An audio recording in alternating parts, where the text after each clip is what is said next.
To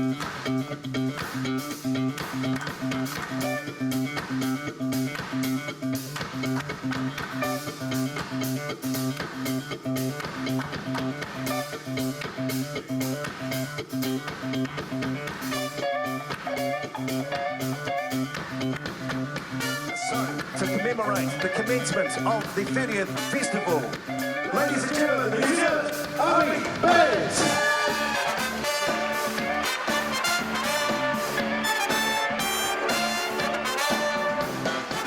Well, I think we were all 30 years younger, so anything to do with the party had to be a lot of fun. The big thing, I think, for the festival was the involvement of the Marlborough community and how everybody came together and to help make it all happen. We all did it for the love of Marlborough. None of us took any costs out at any stage of it, and if there's any expenses, we all paid it ourselves and things like that. And it was all done because of the love of Marlborough. And it did create so much camaraderie between everybody. You know, it was something that we all looked forward to, and it really did bond everyone together. There was an emphasis that this was New Zealand's wine festival, and it had to be that way, and that was a great starting point. It meant that if any other area, and a lot of them obviously have done, came in afterwards, they were going to be second best. It's right across the community that get a benefit from this, and it gets us on the world stage. It's a really internationally recognised event. To have something like the festival, which drew thousands of people down to the region and showed them what we could do. They could visit the wineries, you know, they had a great time, went back, told all their friends, then looked for the wines. I mean, it just was of immense value. And I think that's what the festival's helped us to do, to understand the depth of talent of our food. Not us as people, but the foods we produce. It was exciting to be with a group of can-do people, and they all wanted the same thing, which is to profile great products from Marlborough and what we could produce here. And that was really well ahead of its time.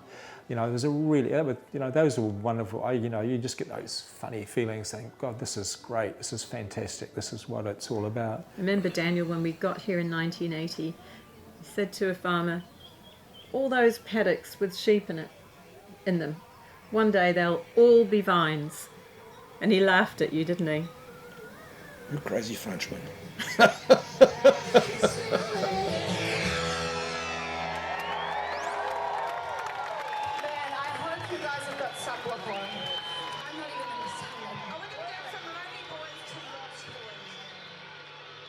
There was about 5 of us were having a few drinks one night in Ernie Hunter's bar, and a couple of the grape growers sort of said, well, how about can we get the price of grapes up? And so we said, well, the only way you can do that is sell more wine.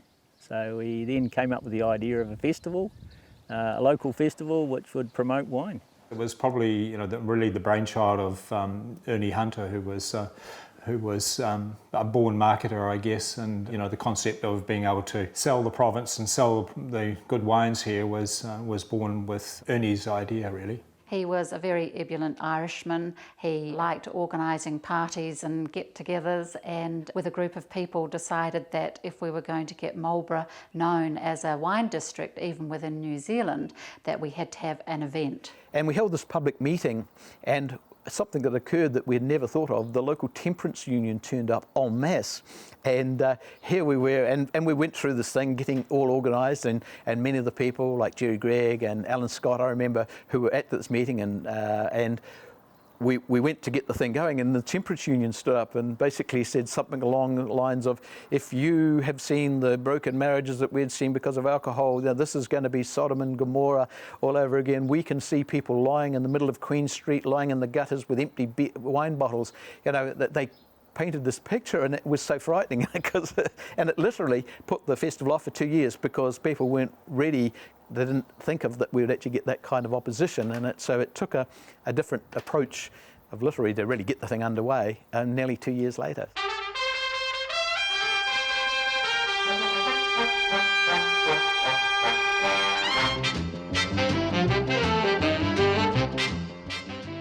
I'm Malcolm Aiken, and I was basically put in charge of opening the theatre way back in 1985. It was a challenge. We had to put on a festival that included a whole week of entertainment and glamour and all the things that go with opening a theatre, and the whole idea of it was, and I thought it a great idea, was we'd put a wine festival on. It was Malcolm Aiken who said, hey look, we need to do something special. Why don't we have a wine festival? Now, some people like Ernie Hunter had been talking about wine festivals, and it just came together. There was a fair bit of negativity about wine festivals after a disastrous wine festival in Auckland, the American Express it was called, where it had been probably promoting and underwriting the event, which was had been a total disaster. And so there was a lot of negativity about the idea, you see. I spent many days arguing with the police in town. We finally were allowed to do the wine festival. We went to the buses, and the buses went to the wineries, and the wineries at the time, there was only 5 of them. There was Montana, of course. It was with Jerry Grigg, and then there was Hunters with Ernie Hunter. There was Te Wharewa with Alan Hogan, and there was Corbin's with Steve Carter, and there was Daniel Brun, our wonderful Daniel Brun with his big cave out there. We'd bring people in, we'd give them a tasting, and we would take them around the winery into the underground cellar and explain why Daniel had built the underground cellar, which was temperature control, you know, traditional aging for the wine, and inside, you know, in the underground, and that sort of thing. You see. So having it on site for that reason was really educational about the difference between a bottle of carbonated soda stream wine and a handmade product that takes 3 years, and Daniel was turning every bottle by hand twice a day, so it was probably a very different experience for people to see what we were doing, what the crazy Frenchman was doing in his underground cellar.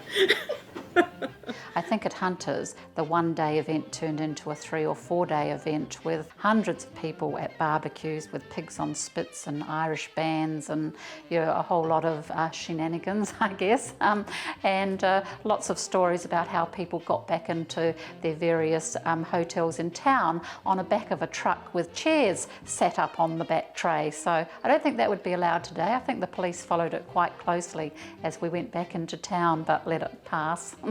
Yeah, many, many stories. It was great fun, and as I said, it went for days, lots of volunteers, really just a big party. At Montana, we actually brought a German guy down from Hawke's Bay with his Beer Fest songs. We put a marquee up, and they all sat at long tables with their glasses and sang Beer Fest songs, and so that went well into the night. It was an amazing party. So we thought after that we better get some more sense into the organisation. So rather than each of the companies doing their own, we suggested that we got together and we had it all on one site. And that site was the Brancott, which was obviously a fabulous decision. And to this day, as we've expanded the site, they even Montana pulled out grapes at one part to actually make the site bigger, to let us expand it to get the people on. We looked at the AMP park in town. We looked at various locations around the town, but I suggested this site because it was a private vineyard, it was a beautiful natural amphitheatre, nice trees for shelter. After the first year, the local Ministry of Works actually provided the stage that I'm sitting on. The council came up with a little bridge over the side there, which was surplus to requirements. We also removed another couple of hectares of grapes at the back of the site here to enlarge it. And in fact, actually, the local guys started ripping the grapes out. Now, when management found out about it, they actually stopped it because they'd actually got some of the best grapes. Montana's best grapes were being pulled out to make room for the once-a-year festival. So.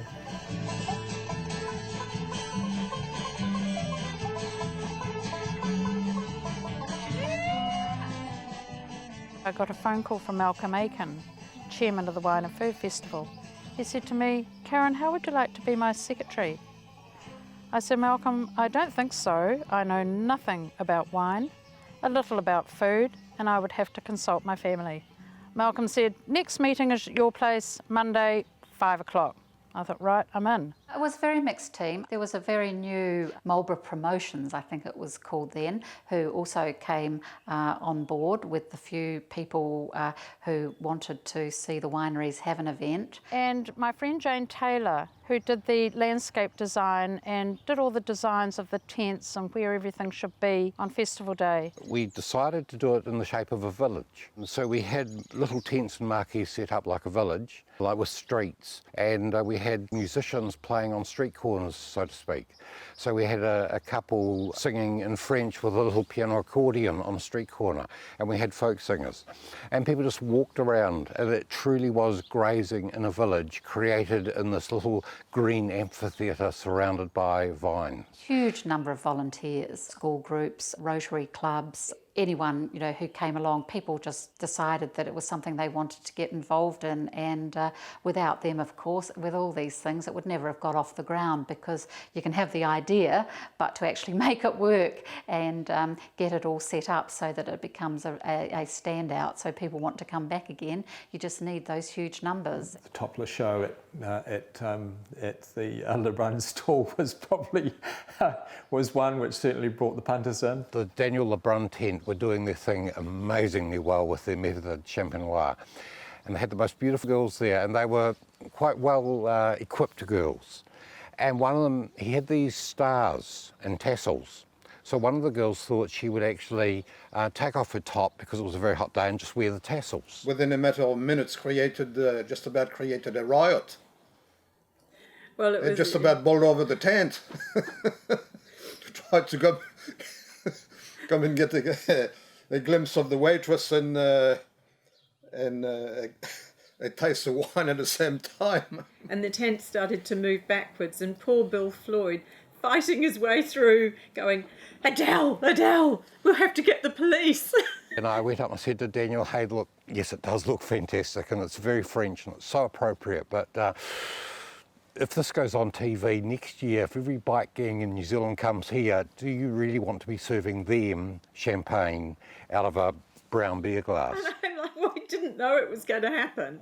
The police are going to shut you down. Yeah, She put a t-shirt back on, and she still looked very good. So the next year, I remember seeing Malcolm Aitken on the street in Blenheim, and he said, how are you going to beat that? And I said, well, I think it'll be a bit more seemly than that, Malcolm.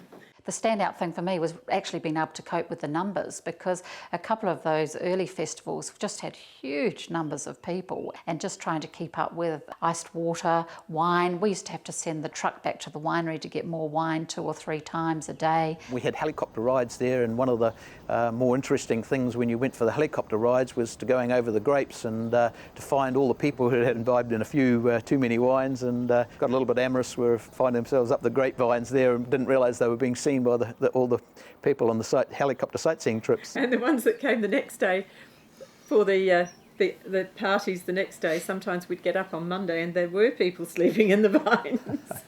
The goings on down the vines, and there's probably a few people that actually can say their lives began at the wine festival. And Bastille Day? Bastille Day, that was early on, 200th anniversary of the French Revolution, and we were all, Napoleon had his big hat, and Marie Antoinette had the wigs. We had a with guillotine. Yeah. We took Bob Campbell, Master of Wine, up and chopped his head off, and we had a basket full of dummy heads. We had hay bales and bloody heads, and we were standing up there saying, roll up, get your head cut off and get a free glass of bubbles, and people were lining up to be executed. And we had mermaids and all sorts on the other end of the table, so it became a bit of a spectacle. And of course after that, what are you going to do next year? So we had to rack our brains to invent a new theme every year. We had putting on the Ritz, and we had a mini grand piano, and we all had top hats, and we were all in uniform, and we would dance. It really did get bigger and bigger. On Valentine's Day, we did That Old Devil Called Love, and we made horns on Alice bands from felt, all by hand, and the guys had baseball caps with horns on them, and we had red outfits, and we had Midge Marsden and his band playing in the middle of the tent, and it was That Old Devil Called Love. That was our theme. Another time we had a wedding. Just happened that year. Our colour theme was Daniel Brun Pure Gold, I think it was. So we were all going to be in white, and everything else was going to be gold. So she wore black and gold, and the BBC filmed it, and it was aired in the UK on the news, this wedding at the festival. Got some great photos of that. That was probably the biggest ever live wedding, 14,000 people that year at the festival. And there was a crowd watching the proceedings, so that was really something. We hadn't realised how successful it was going to be, and because the numbers weren't set, you just got huge crowds coming in on the day, so trying to cope was the biggest problem. And it was a fantastic time, and even the inebriated were elegantly inebriated. No one was an oaf. It was amazing. Everybody looked smiley, happy, enjoying it. The rest of the country was very depressed, financial woes and unemployment, etc. And I was talking to a rather senior Gisborne politician, and they said, we just cannot believe that you guys can have a great party where the rest of us are all in the doldrums with, bad times. So, and I always thought that the festival really portrayed an image of Marlborough being a happy, fun place. The most we've ever had on site here was in 1990. We had 19,000 tickets sold and about 2,000 helpers, so 21,000 people on site. Pretty crowded, a little bit too much. And today's festivals, they usually limit them round to 8, 9, 10,000 tickets. Remember, tickets and package tours available from Suburban Bus Company, Bridge Street, Nelson. Phone 548 3299. Right back at the very beginning, I think the wine companies owned the Wine and Food Festival. It was their initiative, their idea, their gem, and they were taking it out as a wine and food festival. So there was always going to be some tension when you start trying to create a presence for the food. And at that stage, the number of wineries in Marlborough were probably a dozen, if that. But Riverlands Meat was probably turning over 5 times what the wine industry was then. The mussel industry was probably turning over, hundreds of millions. The wine industry was in the tens of millions. So we felt that if it was called a wine and food festival, it needed the emphasis of the food. Because it became apparent, the wine companies knew very well that they couldn't have people out in the blazing Marlborough sun drinking wine all day. It was going to lead to disaster, and there had to be something to soak it up. Food played a much more important part, I think, than perhaps even it does today. Today we're tending it to sort of go more the gourmet style, but back in those days it was much more basic, and I think there's a place for that, because when you've got people drinking alcohol of any kind, you need to give them a reasonable amount of food, and particularly filler food.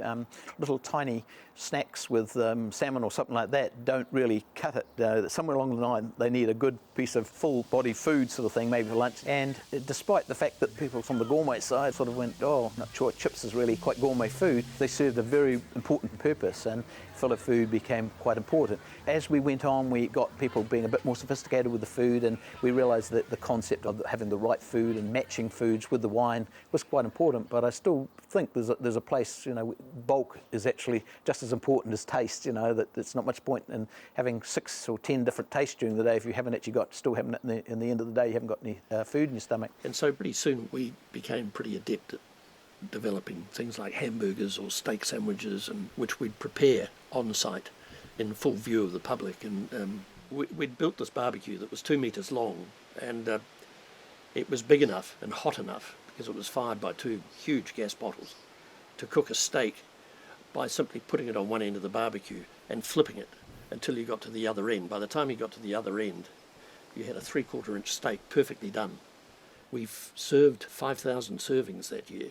2 people had to go to hospital or to outpatients to be treated for heat exhaustion. A, it was a hot day, and B, the barbecue was just about red hot by the end of the day. Yeah, initially we were doing barbecues and that sort of thing. It was a bit old hat. Then Pat Murphy's the garlic grower, decided to introduce garlic wine, which, took a bit of getting used to up there with those, people up there with the Sauvignon Blanc. But we had a very, very secret recipe that Pat had developed. And then we had garlic ice cream, and that certainly created a lot of interest. But another year, John Stitchbury, a well-known local guy in the wine industry, was involved in the garlic industry at the time. He had a great idea. We broke a heap of cloves up. He went up in the helicopter, and we sprinkled them around the site about 7:30 in the morning. So when people were coming to the festival, they were wondering what the stuff they were treading on. It was garlic cloves. Great effect. I'm not sure if they're happy about it, but after a while, a smell, I suppose, on their souls. But what a great effect, and it really put us on the world map. Some of the smaller issues, when you look back, became big. How big should a serving be? How big should the wine glass be? Should it have I think they call them a plimsoll line on the wine glass? We were limiting everyone to 50 mils tasting. Well, people were coming along to the festival expect to have full glasses. So that was very interesting. We started off with plastic glasses in actual fact. Here's the villain. Here we are. It's okay. And that was our logo, our early logo that we used. And we had a little marker wine here, and I have to say the water actually tastes okay, and that plastic's 20-something years old, 30 years old. Those lovely plastic ones, you'll see them all scattered around the batches of Marlborough. Wonderful. And then we had those little wee tiny wine glasses. So there was a little bit of anti against that. And then we ended up with 50 ml glasses, which are like thimbles. It was a bit of a joke. This is the first time a thing on this scale had been done in New Zealand, I think. It looked okay, it was pragmatic to use it, and I think that a Sauvignon Blanc still tasted like a Sauvignon Blanc when I sipped it from this, and Daniel Le Brun's amazing Method Champenois still tasted amazing, so I was okay with it. And should we use cash or should we use francs? And the francs came in, and they became a very predominant part of the festival organisation, and the logistics of being able to recycle those francs and up to 3 times during the festival period was very, very demanding. There was also a lot of voluntary time that was given by the bank and to support the frank system, because their staff had volunteered to be at the festival, to be part of discounting all this paper money that had to go round in a circle. And when they ran out of francs, they couldn't spend their money. And it was at that point where we lost control with the francs. We weren't in a position to rotate them fast enough. We had 6 main companies that were rotating the francs, which meant they had to be counted on site, they had to be fired back to the bank had to reissue them back out to the stands, and it was a challenge. It was an immense challenge. And one of the biggest issues for the food people was, there's going to be thousands of people there, so we're going to sell thousands of servings. How many servings in that time could they do? It was the whole serving size thing. If you could serve a glass of wine in 5 seconds, that's easy. But if you're selling a hamburger, and you're wanting 5,000 servings, and there's not that many seconds in the time you're serving it, you just couldn't do it.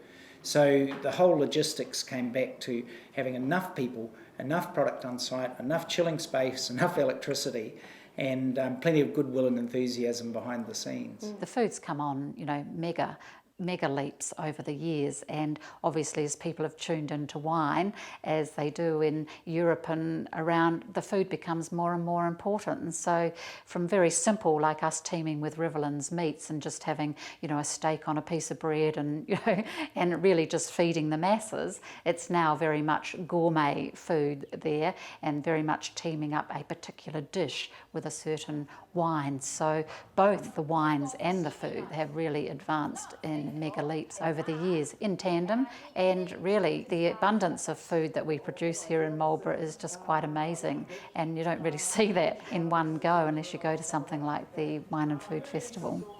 Malcolm and I wanted all these big food writers and wine writers from all over the world to appear, but how do you get them here with no money?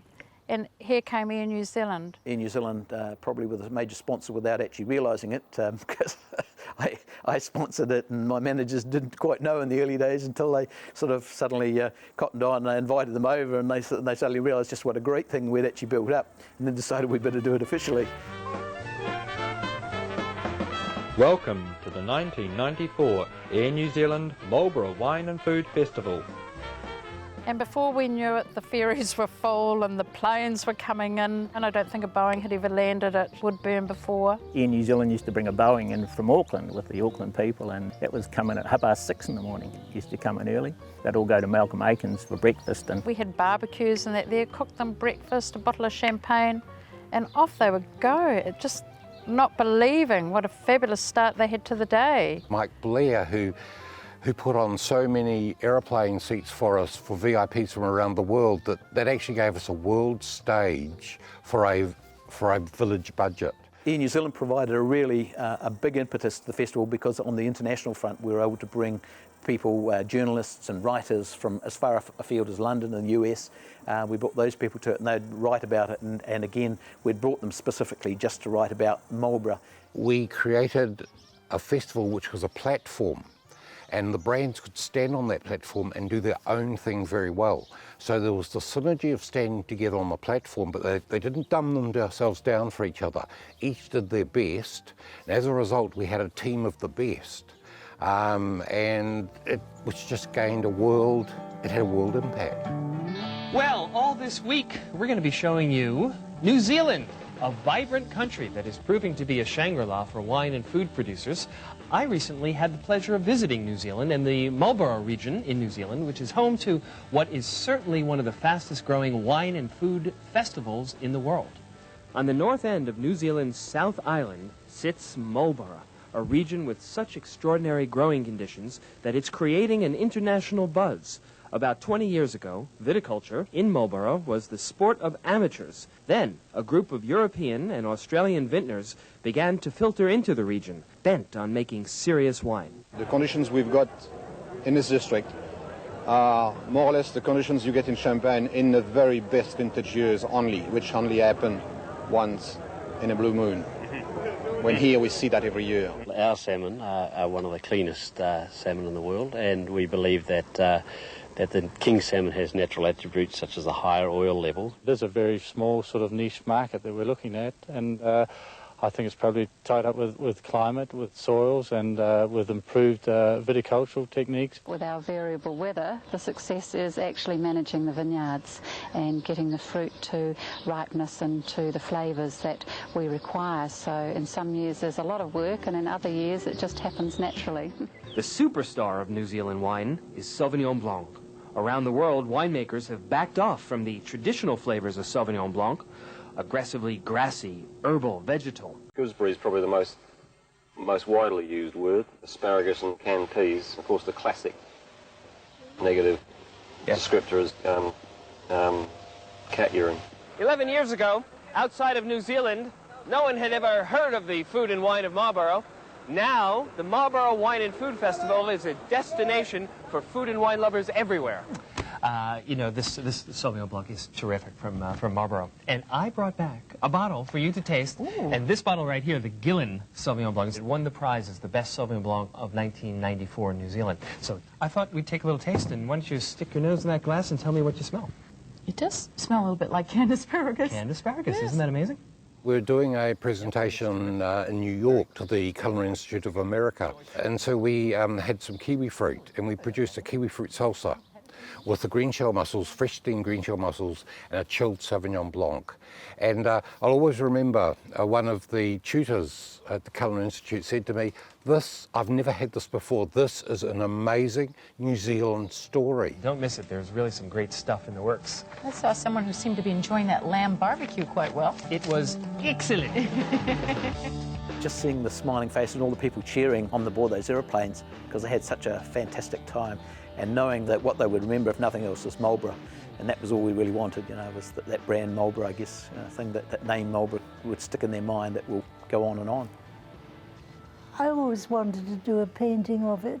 It was very lively and a great thing for Marlborough because everybody could participate, and they did. I find that as I go along, the painting makes itself, and people come in. I don't even know they're going to be there. For example, here's Hank Hillhorst, the late Hank Hillhorst, who used to write about wine in the Marlborough Express. He will have been there. Very gifted cartoonist and writer. He was a great follower of the wine scene. And Annie with her fruit leathers and the garlic people. And there was this man, he really was most artistic. He was dressed up like an old-fashioned mummer. And the Air Force boys, well, they borrowed their bed linen and came dressed as Bacchanalian characters using sheets. The sheets must be stamped with Air Force property or something. Anyway, these were the Morris dancers, and they had a way, according to their tradition, of simply turning up and performing. The local Morris dancers started sort of roving around the festival site, showing their skills at Morris dancing. And I recall one year Kevin Judd was running the Cloudy Bay tent. He erected this tent and put a sign outside and said, "No children or Morris dancers allowed." It had a great spirit at that time. How could you not be inspired? You know, everything closes down around the Wine and Food Festival in Marlborough. We all take part in it some way or other.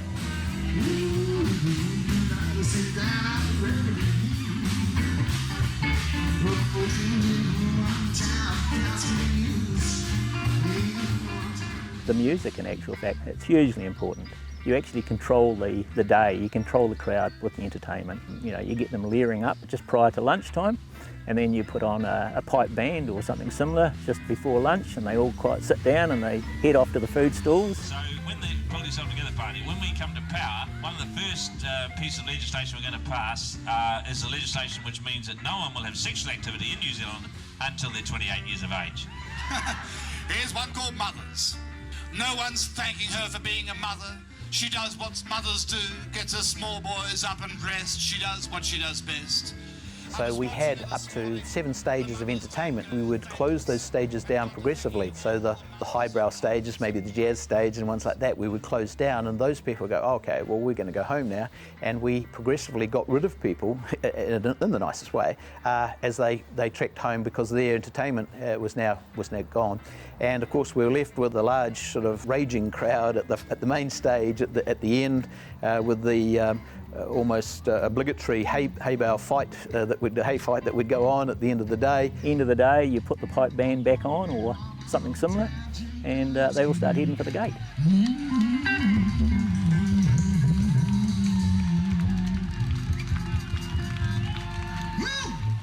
Thank you. Wine and food and fun for all, it's here, it's happening. Yeah! We got wine and food and fun for all, and we got the Brothers Flynn. Yeah! So don't you miss the spectacle, it's Marlborough Wine and Food Festival. They had a bit of a loss, and so they asked me if I'd come back in, probably be the scapegoat. And I organised the Finn Boys. It was just when the Crowded House had just finished. The Marlborough Wine and Food Festival. Get your tickets today by calling 03578 9904, but be quick. Anyway, we employed the Finn Boys themselves at $140,000, which Montana underwrote, unbeknownst to them. I know they're on stage at $1,000 a minute. I sat and watched them for about 2 minutes, and in that time they just spoke to the audience and strung their guitars, and I thought, well, there's $2,000 down the tube. 4 seasons in one day. It's on again. The 1997 Marlborough Wine and Food Festival is on Saturday the 8th of February. Fun, food and fine wines in a fantastic setting. Trying to turn it slightly into a pop concert was a bad move. It certainly got the people in, that was the big numbers, but I think the move to make it a wee bit more upmarket with fashion and those sorts of things, you know, really changed it. So you got dressed up, you didn't come in your worst clothes, you came in your best clothes. We've kind of moved from more a picnic, easygoing, you know, kind of event to a much more diverse bands, food, fashion. It's changed a lot, and I think that works extremely well, because I think people sit down, take time out, you know, stop drinking, stop eating, you know, and really get into the music, which is a good thing. And then of course we have the fashion, and I think it's been great, especially to see the young people who turn up, and the young girls really go out, look really dressed up and look fabulous. And I think it's great to kind of have that mix of fashion and the wine and food, even if they change later in the afternoon and start to look a bit more dishevelled, but it's all part of the day. It's always been very, very well run, very well behaved. I think right from the beginning, the police and the security were always the tightest security to keep it orderly, fun, but orderly. And in the early days with security, what you wanted was the local rugby team, because they were the biggest boys in town, and what you wanted was bully boys, perhaps someone who could stand over someone else and sort of, you know, if you don't do this, I'll thump you kind of thing. And we developed the security system away from that. In fact, in the latter period, I was very clear that, in fact, we had women security people, we had people who were only, 5 foot sort of thing. We actually said to them, I don't want anybody punching anybody at this festival. It's not to happen. And what we did was we actually put all our security people in pairs, and with them we had the local amateur radio society people, and they had their radios. So we had 2 security people in red and a person in green with a radio that tracked round behind them. And what would happen is if the security people came across a problem that they basically felt that needed more help, they just turned to the radio person, click on the button, and next thing there were 4 people there. We found that a better way, and because this was a family event, the last thing we wanted was, yes, we can resolve it by punching someone. On the first festival I had, we had 1 policeman out there. The second one, we had 2 policemen, but one had a horse. And of course we had all our own security. And on the first one I did out there at Brun, we put our local policeman at the car park, and he would stop anybody he thought was a bit tiddly, and we had no drunk driving. Everybody just said, get out of the car, park it and go and get in the bus. We had no problems whatsoever. It was just but it doesn't seem to quite work like that. Now they hide around corners and try to catch everybody, but we had no problems with it. So it's just amazing how you look at things, isn't it? It's been difficult the last couple of years because they've been running police stings, and one of the things for the stall holders at the festival is that a lot of people who help them, the only way they can do it, the medium and small companies, is to have volunteers and friends who are prepared to be on the counter. And I think there have been stings the last couple of years, and that's frightened a lot of volunteers away. And I do believe it's always been a very well run, sophisticated festival, and that was the aim of it in the first place. A standout year for me would have been 1990, because 4 days after the festival, the Queen was actually coming back onto the same site to look over the vineyard and come down here and have a barbecue lunch. Being a private visit, the Royal Navy, Air Force and Buckingham Palace security staff were appalled that 4 days before the beloved Queen was going to come on the site, that there was 19,000 drunken Kiwis. So consequently they kept an eye on the site for the 4 days preceding her visit. And I was the only one that knew that at that stage there were snipers around the hills. That was quite interesting. Also, they put 20 internal affairs people on the site, all in light blue tracksuits. Now, so they'd be inconspicuous. So you can imagine a very warm day in Marlborough at a festival. Most people are in t-shirts, shorts and jandals, and you've got about 20 guys walking around in light blue tracksuits. So everybody wondering if they were a sports team or what was happening. So yeah, it was quite hilarious. I was the only one that knew what was happening. And we're here for mainly peace, to make sure that everybody behave themselves and help out. We work together with the police for 15 years. It's been going really well. We use the charm. That's just the way it goes, and a lot of people respond to that really, really well. Like, you don't get as much trouble as some men would get with other men. So when you're a woman, they approach you completely differently. Thanks very much for doing that. We've been here for like 30 years. It's the first time somebody get us on the market, so it's really good. Thank you. Thank you. Cheers.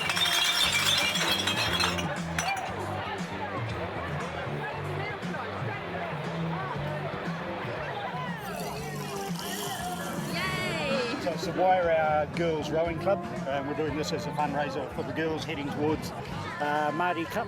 First here, last to go. Those calling lions. Oh, and just enjoy being busy.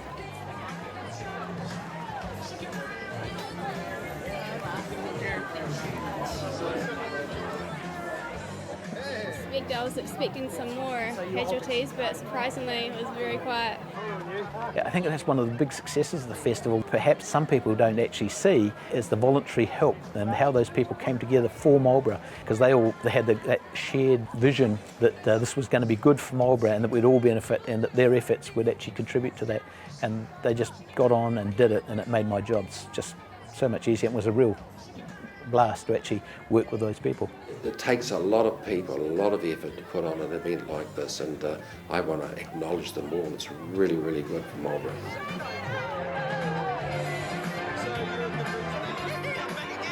30th year this year, which is great. 20th year for us, for Sauvignon as well.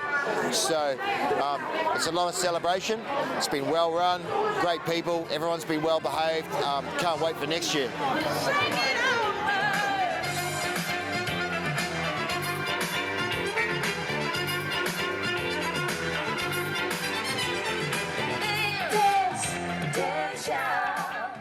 People ask me, what do you remember most? And I think it's the fun of the event. We had a great time organising it. The people who came had a great time participating in it, and everybody went away having had a great time and lots of fun. And those are memories that people come back, and especially people from away will remember the fun time they had and associate that with Marlborough. I've done a lot of marketing work overseas. I've been to a lot of festivals, a lot of food events, and I've always thought to myself, yep, we can be very proud of what was done here. I think the wine industry showed New Zealand that we can actually produce, that we can be world class outside of a sports arena. We're very blessed to have the support that we had to kickstart the festival, to get it like sort of in New Zealand and Montana in those days. Without that sort of support, it would have been very, very difficult for it to grow at the level and the rate that it did, because all of that cost a lot of money, and you needed to have a fairly grunty backing to be able to afford that. So I think we were a little ahead of our time, but very timely. I think it certainly helped put Marlborough on the map. I mean, Marlborough 10 years prior to that was still a small rural service town, agriculture, and particularly sort of beef and sheep production, lucerne production, small seeds. That was the powerhouse of the Marlborough economy. I think the Wine and Food Festival started to bring people in, and they could see the diversity and what was happening, particularly with the wine industry and the rate at which it was increasing. I am very proud of it. As I said, I love Marlborough, and boy, when you see all those people around the place, it really is very satisfying. We set the standard, and basically it's been working well right throughout the country. There are wine festivals everywhere, and it's all the same system. And I'm so proud that it's going now 30 years. It's quite an achievement for everybody, not just myself. It's fantastic. Well, to me, the festival has put Marlborough well and truly on the map.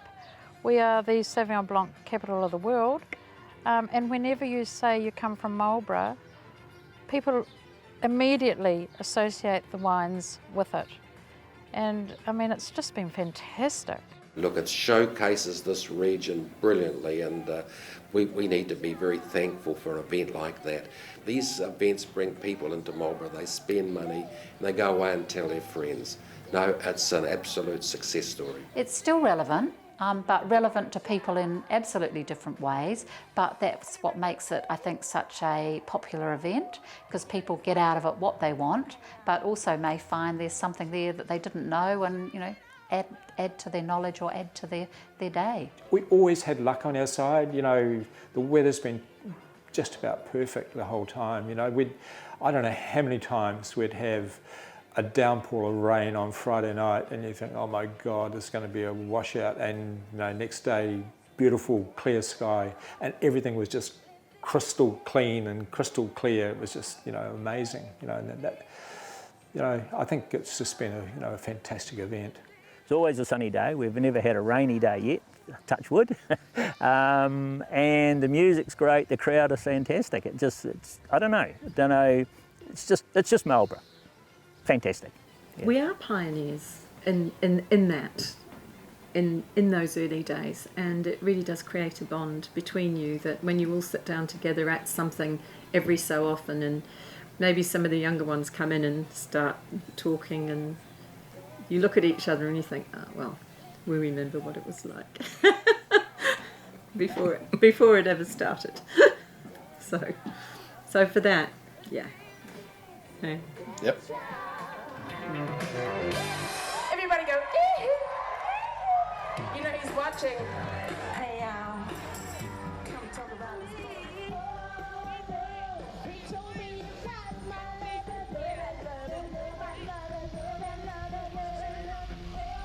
Darling, I'm ready for my close-up. I'm ready for my close-up now. Yeah, but am I ready for you?